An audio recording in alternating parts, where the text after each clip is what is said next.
Thank you, and thank you for inviting me. So I have no disclosure, and so in the talk, we'll briefly review the issues of differentiated thyroid cancer, although they have already been addressed in the two previous great talks that we had.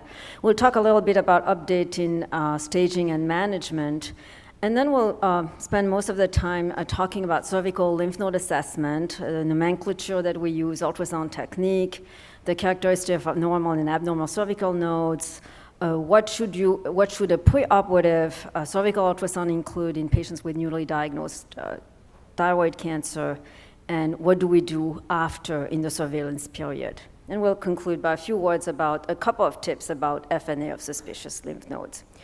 So we already talked about, so maybe I'll skip over these slides quickly, the rising incidence of thyroid cancer, and yet the mortality has remained completely stable, and this is because the vast majority of thyroid cancers are well-differentiated cancer, and the majority of papillary thyroid cancers.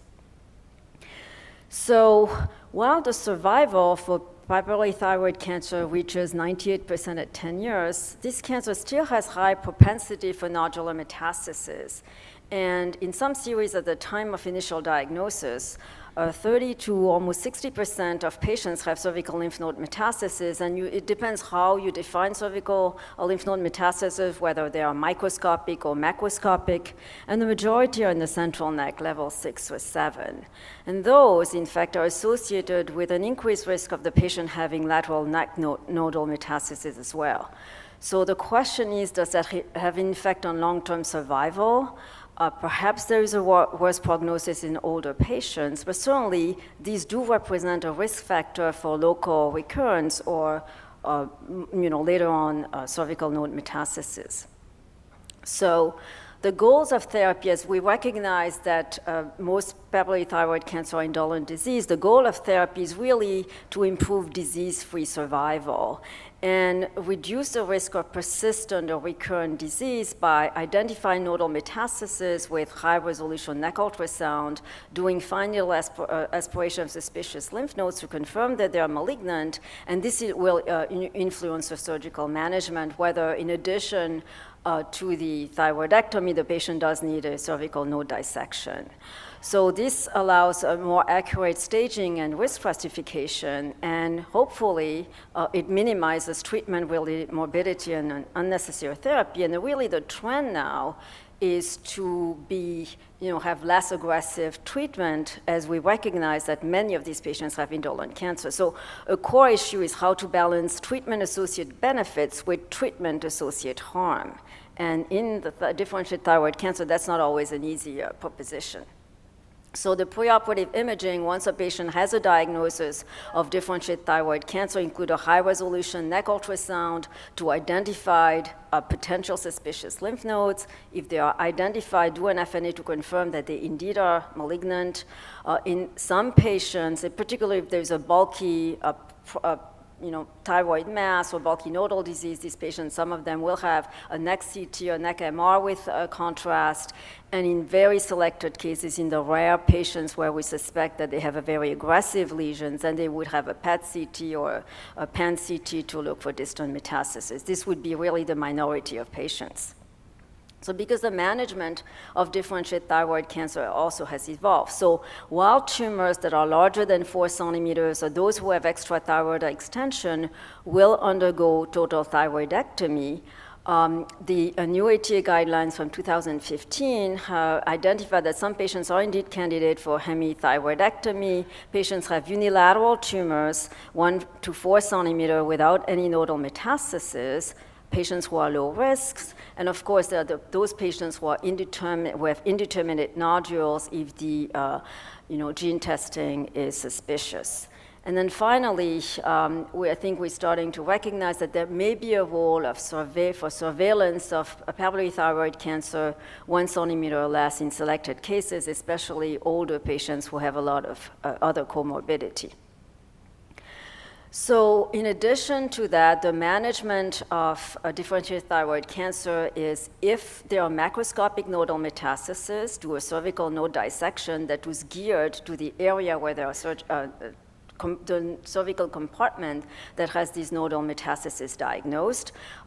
Consider radioiodine ablation in high-risk patients. These patients after surgery will have TSH suppression with LT4 and surveillance at regular interval to detect those patients will have a recurrence. It's also important, the endocrinologists and the endocrine surgeons always identify high-risk patients because this will have a higher mortality can reach 30 to 40% in patients who have really high risk. So how do you know what is the risk stratification? So low-risk patients, you consider the age at diagnosis, either over 16 and less than 55. Used to be 45, now the new guideline says 55. Primary tumor diameter less than 1.5 centimeters, and no evidence of capsular invasion or metastasis. By contrast, the high-risk patients are patients who are going to be less than 16 or above 55, male, larger tumors with extrathyroidal extension or metastasis, patient also who have a history of neck radiation, or patient who have a family history of differentiated thyroid cancer. So having, with this background, let's talk about cervical neck ultrasound. And first, I want to review the anatomy because we really have to employ the language that the surgeons use. So this is an excellent seminal paper by Som et al. Published in AJR in 2000, who describes the neck compartment. So we talked first about the central neck compartment, which will contain above the level of the hyoid bone, level 1A and 1B, which, superiorly there's a mandible, inferiorly the hyoid bone, and there are 1A and 1B separated by the anterior belly of the digastric muscle. Now, with respect to papillary thyroid cancer, the vast majority of metastases that are going to occur in level 6. And this is, the borders of this level is superiorly the hyoid bone, inferiorly the sternal notch, and laterally the medial margin or the medial wall of the common carotid artery, and medially the trachea. So the medial wall of the common carotid artery separate the central neck compartment or level 6 from level 3 and 4. And this is just a cine clip in a patient who has already had a thyroidectomy showing the level 6. Level 7 is just basically the superior mediastinum, so that's a lot more difficult to see with ultrasound.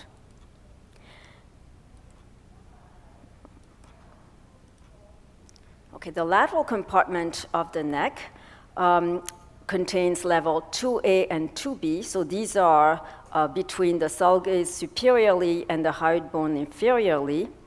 And they are separated, 2A and 2B separated by the plane through the spinal accessory muscle. And the lateral margin of level 2B is the lateral border of the sternocleidomastoid. Now, the vast majority of metastases that occur with papillary thyroid cancer occur in level 3 and 4, and some in level 5. So level 3 is bordered superiorly by the hyoid bone, inferiorly by the area of the cricoid cartilage, medially by the medial wall of the common carotid artery, and then the level 4 is basically between the cricoid cartilage superiorly, the clavicle inferiorly, the medial wall of the common carotid artery medially, and the border of the sternocleidomastoid. Okay. And then level 5A and 5B are more posterior. They are between the posterior border of the sternocleidomastoid and the anterior border of the trapezius muscle, and the distinction between 5A and 5B, again, is the level of the cricoid cartilage. So this is just, again, a cine clip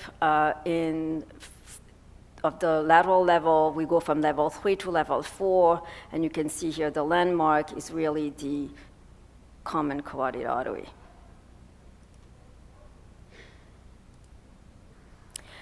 So ultrasound protocol and reporting is very important. This is a tedious examination which really requires meticulous technique, and there is definitely a learning curve, so I encourage all of you who do it to train your sonographers. We had a training period with sonographer where they do about 10 cases, which is checked by a more senior sonographer before they can be on their own. When you read these studies, it's really important to correlate with lab abnormality, look at the whole picture. So if the patient has had a thyroidectomy already, look also at the thyroglobulin level. If you don't see anything and the thyroglobulin level is normal, then you're scot-free. If, however, the patient has an elevated thyroglobulin level, go back and double check. And rescanning by physician monitoring the study, especially if there is any abnormality, I think is very, very important. And the other thing is we need to really have a good communication with the referring physician, use a standard reporting, as Dr. Tesla mentioned, and get feedback from your surgeons. And believe me, if you don't ask for it, they'll give it to you anyway. So this is our scanning protocol. And the only thing I want to point out is that we always look low in the supraclavicular, so the low level 4 region with a sector or curvilinear transducer, because occasionally you will pick up an abnormality you don't see with your linear transducer. And we have a standardized report, and that's very easy to do these days. And you just have the default is no suspicious nodes, and then you can just fill in where you see something. And then the other important thing is to have a diagram where we mark a frontal and 2 lateral diagrams for left and right, and we mark the nodes that are suspicious, only the nodes that we feel are suspicious, and this is integrated within the patient's medical record. So what are the ultrasound characteristics of normal and suspicious lymph nodes? So when we look at nodes where you look at the size, but the size is really the least useful because small nodes less than 8 millimeters can indeed be malignant. However, ATA Guidelines 2015 recommends FNA only for suspicious lymph nodes that are 8 or 10 millimeters or more. Look at the shape, the long axis over the short axis. Look for an echogenic hilus, look at the echotexture and architecture of the node, and the vascularity. So a benign node will have an oblong or oval shape with a long to short axis ratio over 2. They'll have an echogenic hilus. They have a well-defined, kind of branching vascularity coming in from the hilus. However, note that nodes in level 2A or 2B can be a little bit rounder. And the echogenic hilus, if you have a very small node, you may not be able to see it. By contrast, malignant lymph nodes will be round or lobulated or have irregular margins. They have so their long to short axis will be less than 2. They'll have an absent or disrupted hilus, but they can also have very heterogeneous texture, sometimes hypoechoic, but also sometimes heterogeneously echogenic. They can have punctate echogenic foci, look for cystic changes, and look for irregular vessels. So this is one example here in left level 4. Now, this is a little bit careful. Just a tip here is that, while we say that nodes should have echogenic hilus, and that's normal, sometimes these malignant nodes will have echogenic architecture. It's just much more heterogeneous. So you have to get used to it and ask your sonographer to do cineclip. It's really helpful to better analyze the lymph node. And this was a malignant node in this patient who had newly diagnosed papillary thyroid cancer. Again, echogenic, ill-defined area. In this case, the vascularity will be helpful. You have discharged fluoride, irregular peripheral vascularity, so you know that this is not simply an echogenic hilus. Cystic changes have a high specificity of 100%, but low sensitivity. So if you see cystic area within a lymph node, no matter what the size, that node is very, very suspicious. Another suspicious feature is the presence of hyperechoic foci. Again, high specificity, but relatively lower sensitivity, and this may represent either thermometers calcification, sometimes just little colloid dots. Vascularity is also important. As I said, normal lymph nodes will have a nice branching, regular vascularity branching in from the central echogenic hilus. This is a very irregular fluoride peripheral vascularity, and this was a left level two nodes that did not look that suspicious, but if you look at the vascularity here, it's very irregular. This node was biopsied and proven to be metastatic. So the vascularity is really an adjunct, helpful feature. So when we are presented with a patient prior to diagnosis, prior to surgery, prior to a thyroidectomy, what is our role? So we need to assess the primary tumor, and has already been described in the previous talks. We need to look to see if there is extrathyroidal extension, if there is substernal extension, because the surgeon needs to know, that it's going to be a much more extensive surgery. Look for suspicious nodules in the other gland, in the rest of the gland, because especially if it's a small tumor now, the patient and the surgeon may consider hemithyroidectomy, so you want to make sure that if they're going to leave the other thyroid lobe there is no nodule in there. Look for cervical nodal metastasis. And if the tumor is aggressive, you obviously want to look for local invasion of vital structure. Now, in this case, I think we should definitely recommend a cervical, contrast-enhanced neck CT and look for distant metastasis. And this is an excellent article from Radiographic. This is really what the surgeons expect from us, and so that's what we need to give them. So this is just a TNM classification. Basically, we look at size. We look at the presence of nodal metastasis, one in the central neck, one B in the lateral neck, and distant metastasis, which fortunately in this cancer are very uncommon.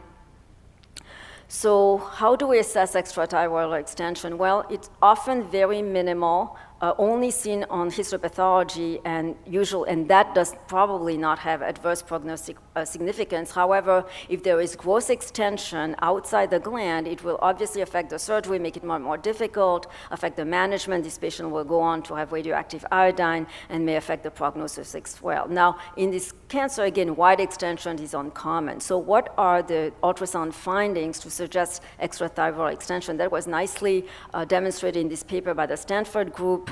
And if you have a tumor just abutting the capsule, they felt that it was sensitive but not very specific. A loss of the echogenic capsule of the thyroid is probably the best predictor. And when you look at contour bulging of the gland, if it's absent, it has a high negative predictive value. And also another thing they looked at is vascularity beyond the capsule. So we have here a small hypoechoic papillary thyroid cancer, clearly away from the capsule, so no thyroid extension, which was, of course, confirmed at surgery. This is a relatively subtle extra of mild extrathyroidal extension. You can see here that the echogenic capsule of the gland is interrupted by this tumor that is extending outside the gland, and the patient had minimal extrathyroid extension. And then this patient who have, of course, a gross extrathyroidal extension, the patient already you suspected, right? Because the patient presented was symptomatic. She had vocal cord paralysis, and there is extension not only anteriorly in the strap muscle, but you have to be concerned about is extension posteriorly towards the trachea or even the paravertebral tissue. And this patient, I think, the surgeon will request a neck-enhanced CT. And finally, a very large tumor, like here, you can't even see the borders. This patient had a very large tumor. Then what they're going to look for is invasion of the trachea, abutment of the carotid artery, the prevertebral fat, and the esophagus. This will require extensive surgery, and unfortunately, this patient also had metastasis in the abdomen. This is a rare patient that has a very aggressive tumor with abdominal metastasis as well. So detection of cervical metastasis is the next and most important thing we do, because 30 to 50% of patients who are diagnosed with PTC will have cervical nodal metastasis at presentation. Now, the majority will have micrometastasis, but macrometastasis will affect the prognosis adversely. And palpation is not, a very good test, but preoperative ultrasound detects suspicious lymph nodes in about 20 to 30% of patients with normal physical examination, and therefore will alter surgical management in these patients. It also will allow selection of patients who ultimately will need radioactive iodine treatment. So ultrasound has a very good sensitivity for 76 to 85% for detection of lateral compartment metastasis. However, in the central neck, when the thyroid is still in place, the sensitivity of ultrasound is much less to detect metastasis in level 6 in these patients, and there is some controversy in the surgical and literature regarding which patient should have central neck dissection. So this is just an example of how this affects the management. A relatively small 1.1 centimeter papillary thyroid cancer, but this patient had a very tiny lymph node, but you can see here that there are little cystic areas, so this lymph node, despite its small size, was suspicious, and the patient did have a positive FNA, so the patient had not only a total thyroidectomy, but also had a right lateral neck dissection. So after total thyroidectomy, so in the surveillance period, what is the role of neck ultrasound? Well, after thyroidectomy, about 9 to 30% of patients will have recurrence or metastatic disease, and most of them are local regional, so they're in the neck. Majority, 74%, have cervical node metastasis, 20% or so have thyroid bed recurrence, and some of them have, rare patients have recurrence in the trachea or the muscle. So post-thyroidectomy neck ultrasound is recommended by the ATA guidelines for follow-up because it has a high sensitivity in detecting, very high sensitivity in detecting recurrence and metastasis, which can be as small as 4 to 5 millimeters. The follow-up interval that's generally recommended is 6 to 12 months after thyroidectomy, so don't do it earlier because there's too much inflammation and edema in the neck, and then 6 to 12 months thereafter, depending on the risk category of these patients. We do the same protocol as we do preoperatively. These patients also will have serum thyroglobulin level if it's a papillary thyroid cancer, and they also look for anti-thyroglobulin antibodies and consider TS simulation before they measure the thyroglobulin level. So the lateral neck protocol is the same as what I just showed you. But let's talk about the central neck compartment after the thyroid has been removed. So normally, after the thyroid has been removed, basically you should have nothing or a small amount of echogenic tissue between the common carotid artery and the trachea. So what happens when you have a central compartment mass? So of course you have to worry about either recurrence or level 6 nodal metastasis, but there are benign lesions that can be seen. Some of these masses that we see can be benign, and it's very common to see tiny nodules, 3 to 5 millimeters, and these really can be ignored. All we say is that they're tiny, they're too small to characterize, just follow up. Next time, when the patient comes back in a year, you just look at them again. And in this study of 97 patients that had central compartment lesions, they found that a majority of them were actually benign, 63 out of 97 for benign, and 34 were malignant. So the risk factors, the patients who are more likely to have a malignant lesion will have patients who have larger primary tumors, isthmic papillary thyroid cancer, or level 6 nodal metastasis at the time of initial diagnosis. So here are two examples. Small lesions, it's central compartment. It's medial to the medial wall of the common carotid artery, somewhat irregular, nodular, and lobulated hypoechoic lesion. Another one that has a small lesion, probably no more than 5 millimeters, but there is a cystic component within it. Both of them had recurrence. This is a larger mass, which would be more easier to diagnose with a vessel, also enhancement, as you can see in level 6 on the CT scan. But there are multiple mimics of this recurrence or benign lesions that can occur in the central neck after surgery, include residual thyroid tissue, which this patient has. It's not always easy, especially if the surgeon doesn't have a lot of experience, to make sure that you remove the entire thyroid. You can have scar tissue, suture granuloma, muscle, fat necrosis, etc. So this, as I said, was confirmed to be residual thyroid tissue. So a couple of challenging cases, just as I said earlier, in this patient, which was post-thyroidectomy, we did not see anything with the linear transducer, so always look with either the sector or the curvilinear transducer angle low underneath the clavicle, and this patient had a level 4 recurrence. And then finally, frustratingly for everybody, there are some lymph nodes that we don't know. This is a large enough node that we should see a fatty hilum. There's a little bit vascularity. You're not really sure, so we call them indeterminate, which of course drive the patient and the surgeon crazy. And so, in biopsy, this was confirmed to be a hyperplastic lymph node. So just a couple of words to finish for ultrasound-guided needle aspiration. So the role is to confirm an ultrasound suspicious lymph node preoperatively or after surgery.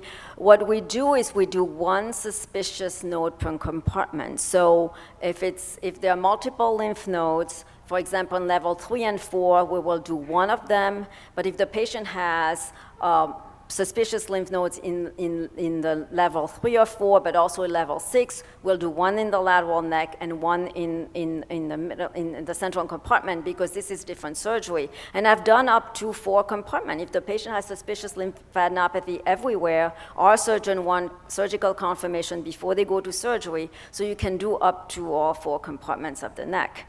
The challenges, of course, especially in the central neck, is that there are small sizes, location near the internal jugular vein or the carotid artery, and then the other.